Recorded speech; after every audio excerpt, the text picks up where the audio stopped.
Ahora pasamos a una estación de preguntas. Entiendo que se les han entregado unos papeles para que vayan formulando sus preguntas, a ver si me pueden apoyar para recogerlas. Mientras llegan las preguntas, a mí me gustaría hacer algunas muy breves reflexiones, ¿no? La primera, creo que hay un consenso en general entre todos los asistentes y como han manifestado los ponentes, que sin información no se puede tener una intervención adecuada del Estado. Y en ese sentido el censo va a ser de gran ayuda contar con información de autoidentificación. Ese es un objetivo muy claro y creo que estamos desde varias instituciones trabajando en esa línea y vamos a poder llegar al 2017 cuando se aplique el censo con una pregunta adecuada. Hay avances sin lugar a dudas en el conjunto del Estado en tratar de tener información diferenciada, precisa, específica sobre el tema, pero también hay un conjunto de retos. El reto de los registros administrativos, sin lugar a dudas, es fundamental. Tenemos que empezar a darle mucho impulso a ese tema para poder tener justamente las múltiples instituciones que brindan servicios, información precisa al respecto.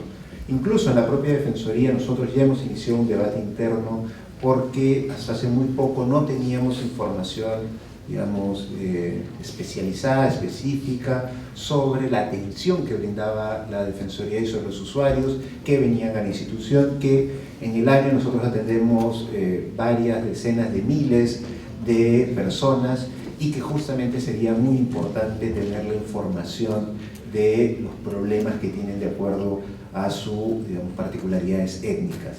Así que el sistema de información defensorial está en revisión justamente también para incorporar estas variables étnicas dentro del registro administrativo propio de la institución. También es importante señalar que estos registros administrativos van a tener un conjunto de desafíos.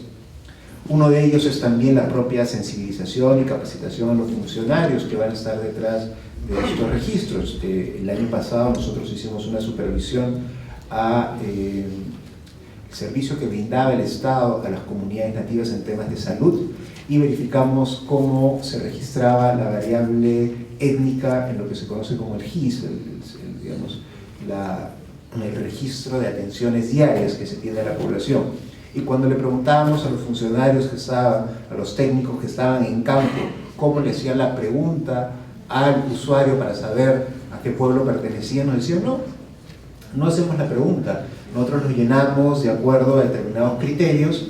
¿Y cuáles son esos criterios? Nos respondían por la ropa, ¿no? Por la ropa sabíamos que era indígena, por el apellido sabíamos que era indígena, o incluso por la forma de hablar de la persona sabíamos que era indígena, ¿no? Entonces, los criterios que se estaban usando para llenar eran subjetivos, no terminaban por respetar, digamos, las fórmulas que se pueden estar trabajando muy bien desde determinados sectores, pero cuando llegan a campo hay una serie de distorsiones, ¿no? Así que ahí hay un desafío muy importante a la hora de capacitar hacia los funcionarios. Y un tercer punto que también es muy importante que todas las instituciones del Estado tengamos en cuenta, es lo que señaló nuestra colega Marlene, lo fundamental que son las campañas de sensibilización a la hora de llegar al censo del 2017, en general los censos nacionales. Ecuador nos ha señalado que han tenido 2 años en periodo de sensibilización, nosotros estamos en el 2015, terminando el 2015, y todavía no iniciamos, más allá de algunas buenas intenciones de algunas organizaciones indígenas, una campaña como tal. Ahí tenemos que comenzar, ahora que hay un debate nacional en relación a los presupuestos públicos que se van a aprobar para el siguiente año, incorporar dentro de nuestros planes ahora estratégicos, nuestros planes de actividades, justamente el tema del censo al 2017. Como lo han demostrado, la información no es solo para, digamos, visibilizar la existencia de población indígena o afroperuana, sino sobre todo para que el Estado pueda tener una intervención adecuada.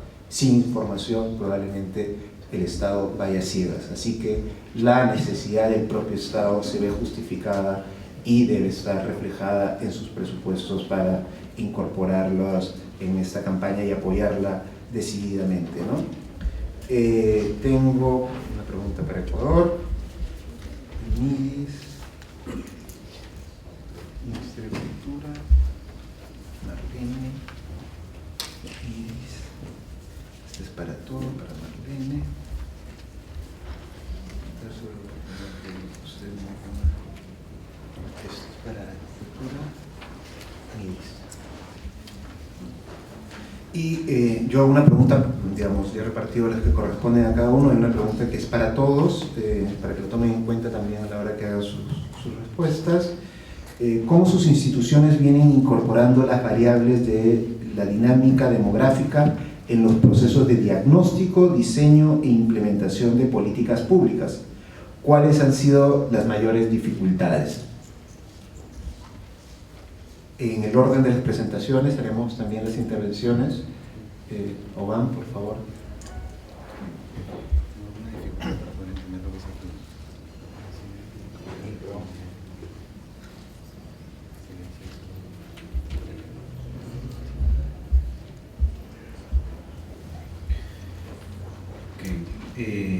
Bueno, muchas gracias. La primera pregunta habla de comentar sobre la oportunidad de empleo a los grupos étnicos afroindígenas en relación a otros grupos. Necesitaría un poco más de precisión para saber de qué tipo de empleo, si es el empleo en el momento de la aplicación de los censos o, digamos, o de empleo en general. Sin tener esta precisión, lo primero que creo que podría decir que efectivamente hay una necesidad, digamos, de visibilizar también como un problema público la segregación ocupacional existente tanto en grupos afroperuanos como indígenas, ¿no? Esto, en el momento en el que sea realmente entendido como un problema público, va a requerir, por supuesto, la acción del Estado. En ese sentido, los diferentes estados en América Latina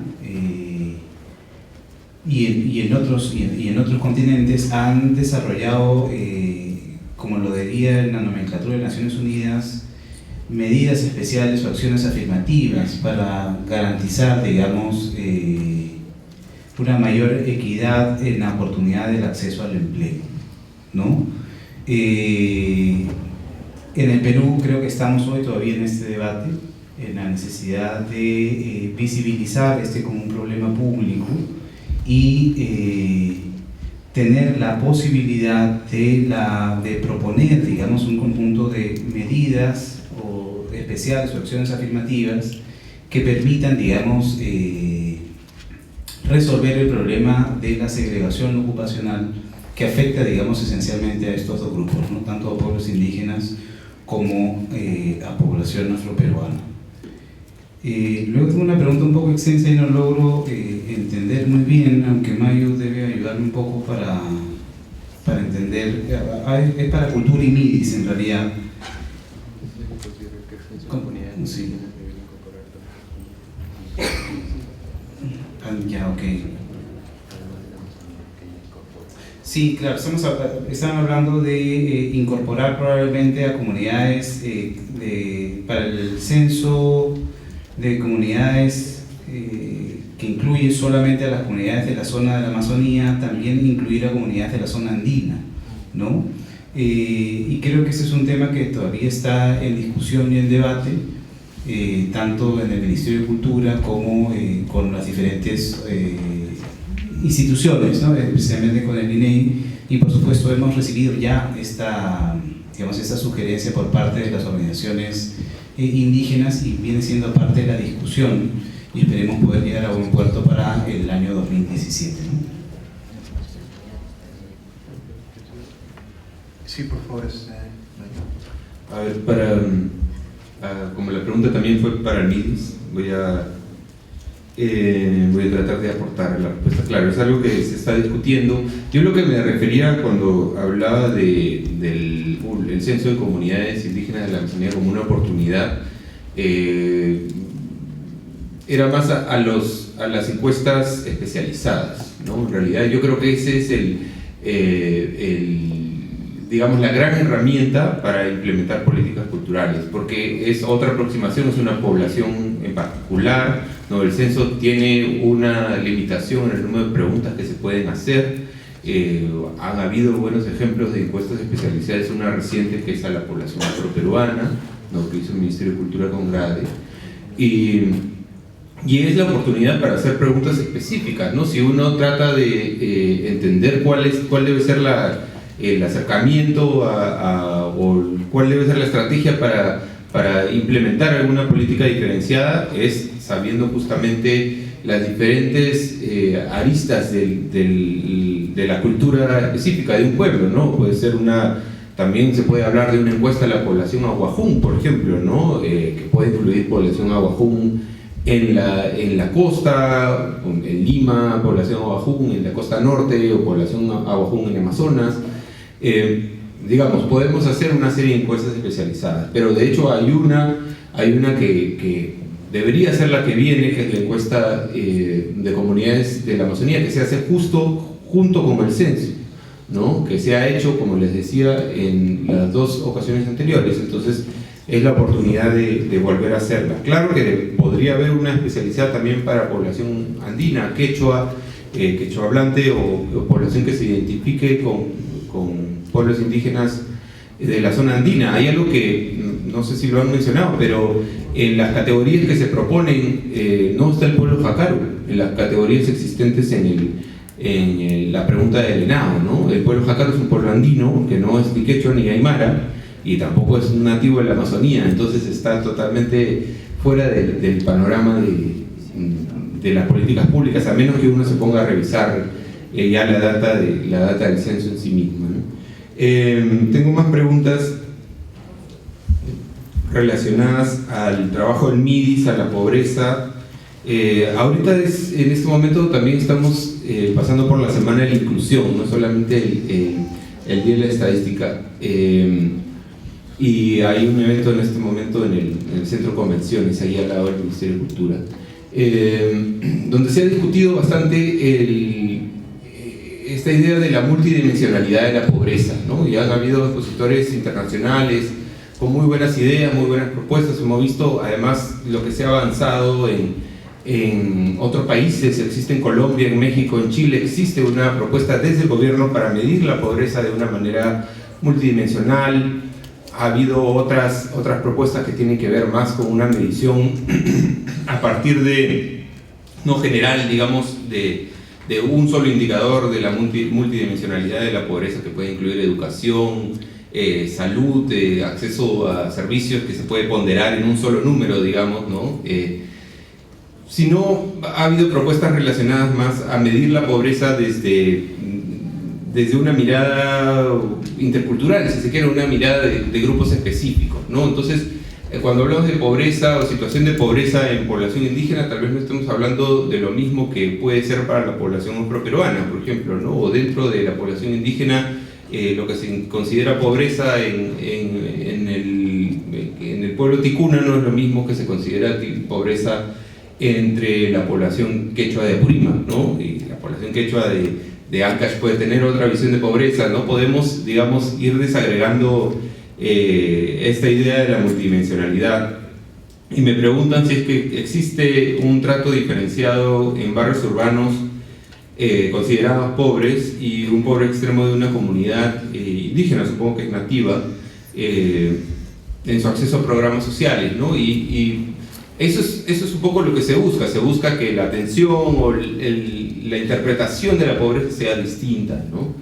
Sea distinta a la hora de aproximarse a la población. El MIDIS trabaja mucho con población local, además en los programas sociales que el MIDIS administra, ¿no? Entonces hay un cuidado especial por capacitar a esta población para que, digamos, adquiera los conocimientos necesarios para administrar los programas sociales a nivel local. Hay también dentro del otro viceministerio, el viceministerio de Prestaciones, hay una dirección encargada de diseminar el enfoque intercultural, que es la Dirección de Descentralización, que viene trabajando en los lineamientos. Los lineamientos no se han publicado todavía, ¿no? Yo lo decía como un adelanto a lo que viene, ¿no? Que se vienen trabajando lineamientos desde MIDIS, pero también se vienen trabajando lineamientos a nivel todo el Estado, que es lo que ha pasado recientemente por el CCB, entiendo, propuesto por el Ministerio de Cultura.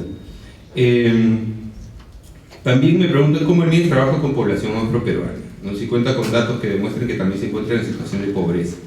Claro, esa es una pregunta muy interesante que en realidad deberíamos ponernos a pensar todos, y que el dato tiene que ver con que el dato de población afroperuana viene solamente de la autoidentificación. Entonces la población afroperuana no tiene una lengua que los distinga, entonces no existe este dato a largo plazo para la población afroperuana, ¿no? Entonces sí se requiere, por supuesto, que se les incluya en el recojo de estadísticas nacionales, en el recojo de estadísticas regionales, ¿no? Y que se les diferencie. Yo creo que es un gran avance justamente lo que mencionaba hace un rato, que la encuesta especializada de población afroperuana. A ver. Sí, tome en cuenta la población. Tampoco a población indígena de la costa. Bueno, se recoge población indígena de la costa cuando se recoge la variable de lengua materna, ¿no? La variable de lengua materna es alrededor de todo el país, a través de todo el país. Por supuesto, como decía, no recoge todas las dimensiones de lo que es el ser indígena, ¿no? Falta trabajar en el tema de la identidad indígena, que como mencionaron varias veces, el tema de una campaña, porque, digamos, cada respuesta a cada pregunta del censo le sirve a las políticas públicas en tanto te representa una herramienta, es algo que puedes hacer, ¿no? Pero si unos consideran que la población indígena tiene que ver con todas las comunidades campesinas y otros no necesariamente, y la población misma que se considera indígena tal vez tiene algunas dudas al respecto, entonces tal vez no te sirve tanto para las políticas públicas, en tanto puedes efectivamente encontrar diferencias donde requieres aplicar ciertos programas o ciertas acciones del Estado para mejorar el bienestar de la población, ¿no? Entonces, eso es algo en lo que hay que tener mucho cuidado. O sea, ¿de qué nos va a servir esta pregunta de autoidentificación? No, hay otro aspecto que tiene que ver con la ancestralidad, por ejemplo, que se recoge también en Ecuador cuando vemos la pregunta de la lengua de los padres, ¿no? De alguna manera, que tiene que ver con otra dimensión de la indigeneidad, tal como lo propone convenios internacionales, ¿no? Entonces, yo creo que hay mucho por trabajar todavía con población afroperuana, con población indígena, diferenciando las particularidades de cada uno, y en eso estamos. A ver, hay una pregunta más. Costo-efectividad en poblaciones dispersas. Bueno, ese es el rol del Estado. O sea, el presidente hablaba como discurso de presentación de apertura de la Semana de la Inclusión, de que estos últimos años de crecimiento habían tenido que ver con una estrategia que él denominaba crecer para incluir, ¿no? Que se relaciona más con una idea de chorreo de la economía, ¿no es cierto? De que, digamos, si tú creas riqueza, ya automáticamente otros van a empezar a ser ricos dentro del país, que, bueno, podríamos discutir si es que ha funcionado o no hasta cierto punto, pero el enfoque actual es incluir para crecer, ¿no es cierto? O sea, nosotros tenemos que desarrollar oportunidades en aquellas poblaciones que no han tenido la oportunidad de mejorar sus capacidades, de alimentarse apropiadamente, ¿no? Entonces, ese es el trabajo del Estado, ¿no? El costo-beneficio es parte de la discusión de cómo se administran los recursos, pero esa es la labor que tenemos de frente. Bueno, tengo algunas preguntas. Dice, la CONAIE daba un porcentaje de población indígena mucho mayor que el resultado del censo 2010. ¿Cómo explica esta diferencia? Sí, en efecto, pues se decía que había un porcentaje mayor supuestamente, ¿no? Pero ya con los datos del censo y luego de que ya se publicaron los resultados, pues nos dábamos cuenta de que realmente con el hecho de poder de sensibilizar a la población indígena, en este caso a los afroecuatorianos, y el aparecimiento también de los montubios por ahí, también se podría, o sea, un poco justificar en ese hecho, ¿no? Que a lo mejor algunos que se decían indígenas, supuestamente en el 2001, después dijeron, sí, se identificaron como montubios, ¿no? Pero sí, el resultado dio eso, ¿no? Y como podemos observar también en la exposición que se realizó, pues hemos visto que en las encuestas de hogares, pues más o menos, o sea, los porcentajes de la población indígena más o menos oscilan así entre 6 y el 7% en las encuestas. El otro dice, ¿cómo fue el proceso de la incorporación de la variable en los registros de salud?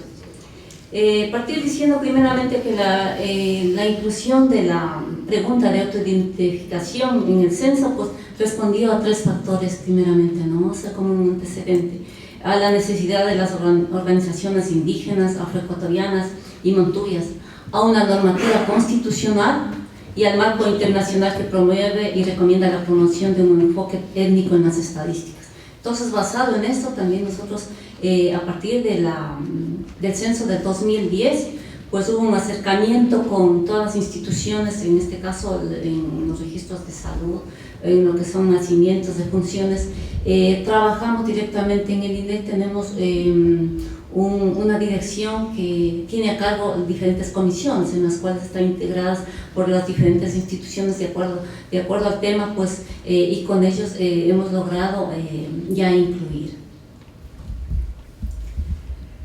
Luego dice, si la pregunta por la autoidentificación étnica hace a todas las personas, ¿quién responde por los niños o cómo se recoge la información en familiares en donde uno de los padres puede ser indígena? Sí, o sea, sí tenemos, eso sí se presenta un problema, ¿no? Porque por lo general durante el censo, pues, ¿quién nos da la mayor información? Bueno, en este caso es el jefe del hogar en este caso la cónyuge, ¿no? Y quien responde, pues, de preferencia es la cónyuge, porque se entendería que la madre está autoidentificada en alguna categoría, ¿no? Entonces ahí trata de decir que el hijo, pues, por ende, pues, asumiría esa misma categoría. Sí, no sé si es que alguna... Muchísimas gracias, Marlene. Cuando ya había concluido, Oban, llegaron algunas preguntas, así que, por favor, Oban, si pudieras observarlas. Gracias. Una de las preguntas está en referencia a si habría alguna estrategia para unificar toda Latinoamérica con una sola variable y alternativas para que sea de esa manera podamos tener, digamos, como una sola idea y una identidad. Vimos en términos estadísticos, se van aglomerando como en algunas variables, entonces conocemos cuántos afrodescendientes hay en términos globales en Brasil, en Ecuador, sin embargo, digamos, en términos más puntuales, en cada uno de los países las personas tienen diferentes formas de autoidentificarse, ¿no? En consecuencia, digamos, tenemos que romper algunos mitos sobre, digamos, los sujetos universales, como sujetos únicos, ¿no? Los sujetos somos diversos y tenemos diversas formas para autoidentificarnos, ¿no? Luego sí, digamos, en términos metodológicos, luego todas estas formas diversas de autoidentificarse se conglomeran en una sola categoría y ayudan, digamos, a los procesos de análisis para observar la situación tanto de los pueblos indígenas como afrodescendientes en la región. Como ya había mencionado al principio de la exposición, ya existen, digamos, por lo menos en los últimos 10 años, un conjunto de investigaciones tanto en el Perú como en América Latina que son realmente consistentes, que hablan de esta correlación, digamos, entre pobreza, exclusión, discriminación y pueblos indígenas y afrodescendientes, digamos, y aquí el Perú en realidad no es una excepción en el caso, y por eso el Ministerio de Cultura promueve, digamos, la visibilización de la situación de los pueblos indígenas y de la población afroperuana como un problema público que debe ser atendido de forma transversal por todos los sectores, ¿no? A través de la aplicación del enfoque intercultural, ¿no? Entonces, todos los sectores deben tener este enfoque para la aplicación de los diferentes problemas públicos que afectan a estas dos poblaciones, los pueblos indígenas y afroperuanos, ¿no? A través de sus marcos de competencia y funciones, ¿no? Y espero estar absorbiendo, digamos, esta pregunta, ¿no? Para términos metodológicos sí tenemos la posibilidad de juntarlos para poder analizar los datos, pero luego en términos internos hay que respetar las formas de la autoidentificación en cada una de las poblaciones, ¿no? Luego se me está consultando sobre cómo el Ministerio de Cultura viene apoyando por un lado a la sociedad civil para ver los temas de visibilización e identificación, debería ser autoidentificación, tanto para la población afroperuana y los pueblos indígenas, tanto en la zona andina como en la zona amazónica. Lo primero que debería decir es que esto es parte de las discusiones en el Ministerio de Cultura de cómo afrontar de mejor manera los procesos de sensibilización en el Estado peruano en su conjunto, ¿no? Yo creo que hoy el INEI, con un seminario internacional donde habla sobre la variable étnica, no solamente en los censos nacionales, sino también en los registros administrativos, coloca esta demanda en la agenda pública, ¿no?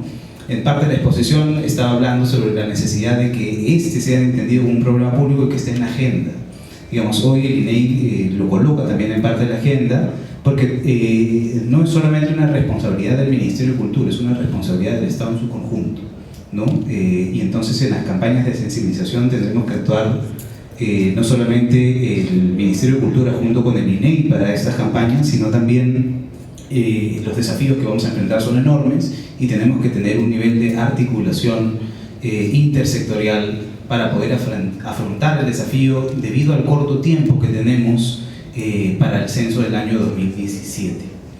En el caso de población afroperuana, debido a el reciente estudio especializado sobre población afroperuana que da cuenta sobre la situación socioeconómica y del ejercicio de derechos de esta población, y puede observarse claramente las brechas de desigualdad que aún afectan a esta población y que va en consonancia con la información que viene rescatando el Instituto Nacional de Estadística e Informática durante la década del 2000 en adelante, y que muestra en realidad esta situación, que es una situación, insisto, que debe ser entendida como un problema público y que requiere la atención de todos y de todas, esencialmente de los sectores. En ocasión de esta encuesta, este estudio especializado, nosotros pudimos realizar una pequeña campaña de sensibilización para los procesos de autoidentificación en población afroperuana, que motive, digamos, a las personas que iban a ser encuestadas en ese estudio especializado, motive sus procesos de autoidentificación. Digamos, ahí tenemos ya una primera experiencia con población afroperuana. Sin embargo, como digo, venimos ya pensando en la mejor estrategia desde el Ministerio de Cultura para trabajar de la mano no solamente con el INEI, sino también con las organizaciones de sociedad civil, y a fin de asegurar el éxito, ¿no? Porque lo que hemos venido viendo y observando, por lo menos en la mesa anterior, con las experiencias tanto de Ecuador y de Colombia, que la participación de la sociedad civil es fundamental para poder garantizar, digamos, buenos procesos de autoidentificación. Ecuador nos pudo dar una buena muestra de cómo van aumentando, digamos, los niveles de autoidentificación con la comparación entre un censo y otro. En el caso del Perú, en el año 2017 no vamos a tener esta oportunidad de poder comparar, pero sin embargo sí ya podemos tener, o sea, la buena noticia es que vamos a poder tener un primer punto de partida, ¿no? Entonces, a partir de ahí vamos a poder mirar hacia el horizonte y el futuro. Tengo dos preguntas más, y no sé, Daniel, cuánto tiempo todavía. Ya. La primera es un comentario un tanto extenso, pero trataré de resumirlo y espero no resumirlo de forma demasiado grosera. Si esto es así, a la persona que hizo la pregunta, mil disculpas. Pero está preguntando sobre la variable lengua materna, ¿no? Y las preocupaciones con las cuales coincidimos en esta pregunta desde el Ministerio de Cultura, ¿no? Efectivamente, la variable lengua materna, como ya también lo mencionó Mayo y luego en alguna parte de la exposición, no está, al momento, digamos, es útil, sin embargo no está capturando lo que pasa ya en una realidad en el Perú, que es la realidad del bilingüismo, ¿no? En nuestros pueblos indígenas, muchas veces la intervención del Estado está logrando que las niñas y los niños digamos, que aprendan desde su niñez dos tipos de lengua, ¿no? Su lengua materna y la lengua, digamos, oficial estándar, digamos, en la sociedad. Esta información no está siendo captada adecuadamente por digamos, nuestros instrumentos censales, ¿no? Y hay una necesidad, no solamente desde el Ministerio de Cultura, pero también desde otros ministerios como el MIDIS, para tener una información que ayude al Estado en su conjunto a tener una mejor intervención pública en estas localidades, ¿no? Porque desde el Ministerio de Cultura, y como es parte de nuestra función, digamos, nos orientamos a contribuir con el trabajo de otros sectores para que puedan tener servicios públicos pertinentes, ¿no? Y esto implica, digamos, tener también un conocimiento no solamente de la, digamos, de la geografía, sino también de la demografía, ¿no? Y cómo estas personas están interactuando y cómo estas personas, en el caso de la lengua materna, están construyendo nuevas realidades del bilingüismo, ¿no? Y también qué riesgos están, por ejemplo,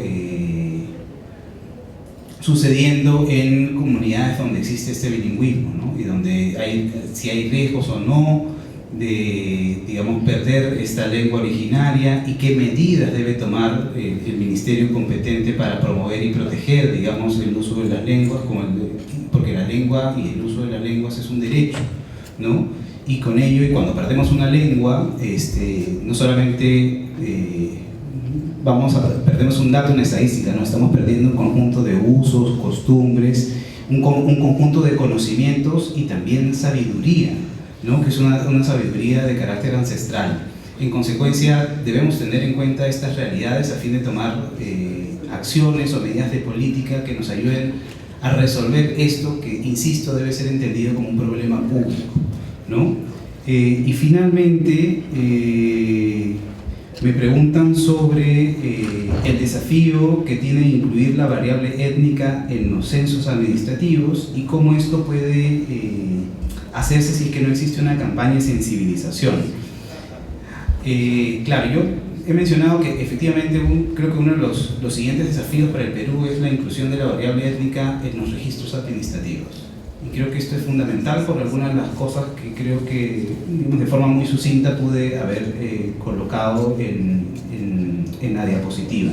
Efectivamente, porque los registros administrativos logran captar un conjunto de información que cubre estos vacíos entre los estudios especializados y los censos, y que pueden ser utilizados rápidamente por el sector que requiere tomar medidas, ¿no? Es decir, los registros administrativos luego van a ayudar a los, no quiero decir policymakers, pero digamos a los tomadores de decisión en política pública a tomar decisiones rápidas, eficientes y efectivas para resolver un conjunto de problemas.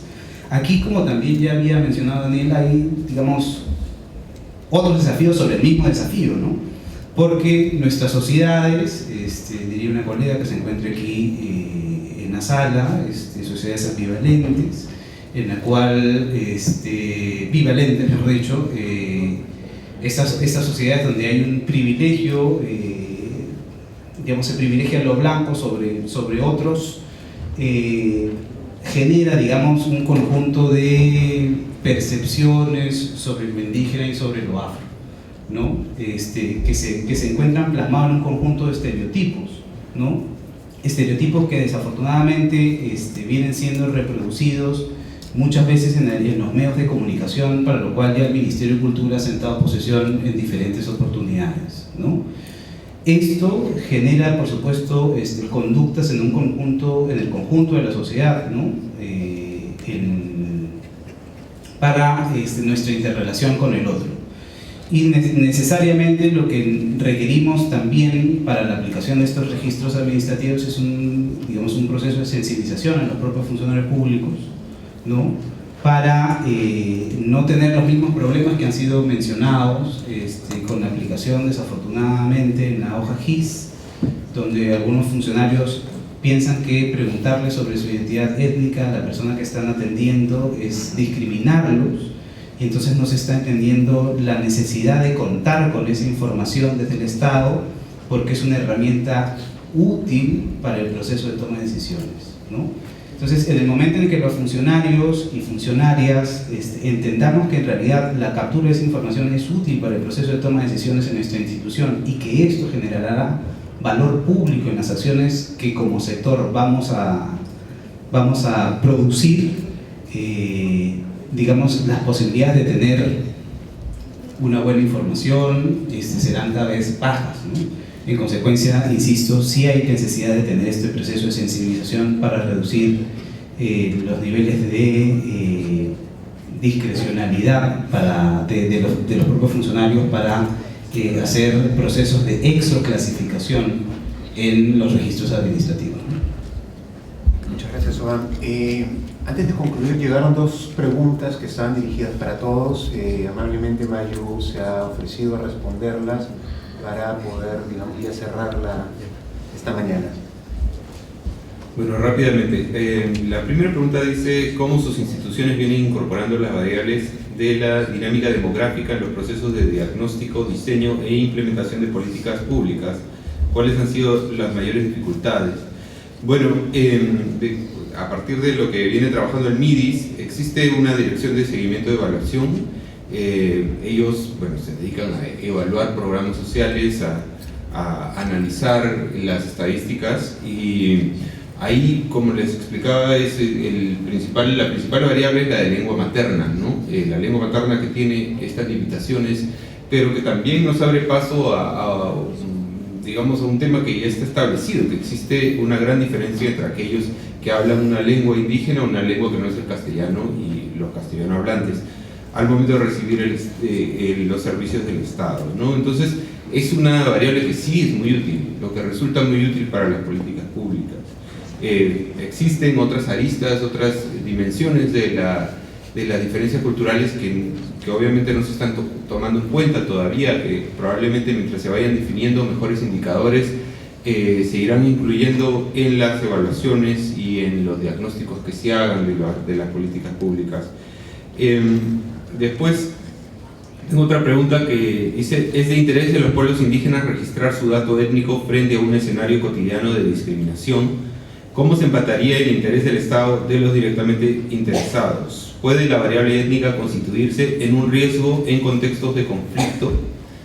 Esta pregunta es muy interesante. En realidad, a mí me remite a pensar cómo nos ayudan las estadísticas de etnicidad para combatir la discriminación, ¿no? La discriminación étnico-racial. Y pensaba yo en un ejemplo, ¿no?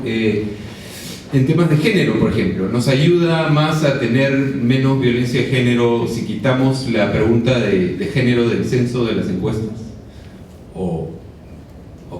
Yo creo que es mejor tenerlo, ¿no? Justamente para orientar las políticas públicas hacia combatir la discriminación de género, ¿no? Y es el mismo caso. Es el mismo caso para la población indígena afroperuana, ¿no? Es el tema de la visibilización, el tema de reconocer la discriminación también, que no solamente se va a alcanzar a partir de los números y de lo que puedan procesar los estadísticos, ¿no?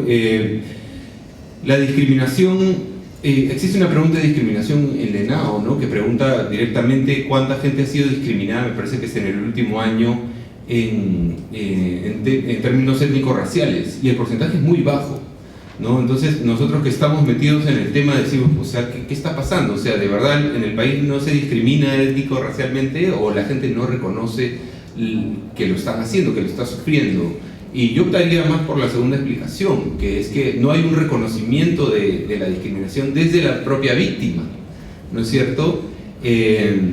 Ya también a manera de ejemplo, de anécdota, hace poco ha estado circulando en las redes un testimonio de un turista afroamericano que estuvo en Perú dando vueltas y un poco recoge todo lo que le sucedía, ¿no? Que de repente hay una batida en el bus y lo bajan del bus por ser afrodescendiente, por parecer afrodescendiente, ¿no es cierto? y entonces no entiende por qué lo bajan y por qué el resto de la gente se queda en el bus, ¿no es cierto? O sea, podríamos pasar por una serie de anécdotas que te dicen lo mismo, ¿no? Que la discriminación o el racismo no es tan aparente para mucha gente, ¿no? No es tan aparente y por eso le cuesta reconocer que existe, ¿no? Y que se debe combatir. Entonces yo creo que visibilizar a las diferencias sí nos ayuda a entender que hay gente que tiene otro nivel de bienestar de vida, otro nivel de comodidad dentro de la vida diaria, ¿no? Entonces sí yo diría que de todas maneras tiene que incluirse la variable étnica dentro de los censos y encuestas. Claro, entender los factores estructurales. Bueno, me toca ahora cerrar. Muchísimas gracias Orbán, Mayo, Marlene por sus exposiciones y a ustedes por sus acuciosas preguntas, interrogantes que espero que desde la mesa se hayan podido absorber todas. Si no, ahora todavía tenemos unos minutos, creo, previo al almuerzo, que nos puedan dar para un espacio de conversación. Gracias.